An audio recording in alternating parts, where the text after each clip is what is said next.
99% জিকিবলগীয়া খেলখনত পাকিস্তান হাৰিল। দোস্ত পাকিস্তানৰ অনুৰাগীসকলে খেলপথাৰতে কান্দিবলৈ আৰম্ভ কৰিল।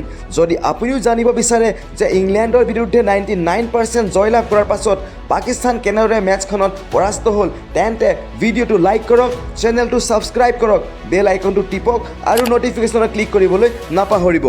2022 চনৰ T20 বিশ্বকাপৰ ছেমিফাইনেলত ইংলেণ্ডৰ হাতত পৰাজিত হোৱাৰ পাছত ভাৰতীয় দলটো ইতিমধ্যে বাহিৰ হৈ গ'ল।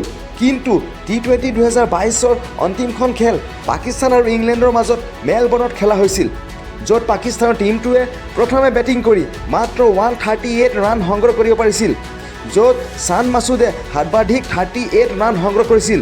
বাবৰ আজমে 32 ৰান সংগ্ৰহ কৰে। জৰ্ডানে ইংলেণ্ড টীমৰ হৈ 2টা উইকেট দখল কৰে। আদিল ৰাছিদে 2টা উইকেট দখল কৰে। আনহাতে ছেম কাৰানে 2টা উইকেট দখল কৰিছিল।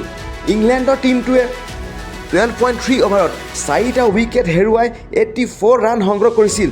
অৱশেষত 49টা বলত 52 ৰানৰ অপৰাজিত ইনিংছ খেলি বেন ষ্ট্ৰকছে ইংলেণ্ডৰ টীমটোক পৰাস্ত হোৱাৰ পৰা বচায় আৰু ইংলেণ্ড টীমটোক দ্বিতীয়বাৰৰ বাবে T20 বিশ্বকাপ চেম্পিয়ন কৰি তোলে।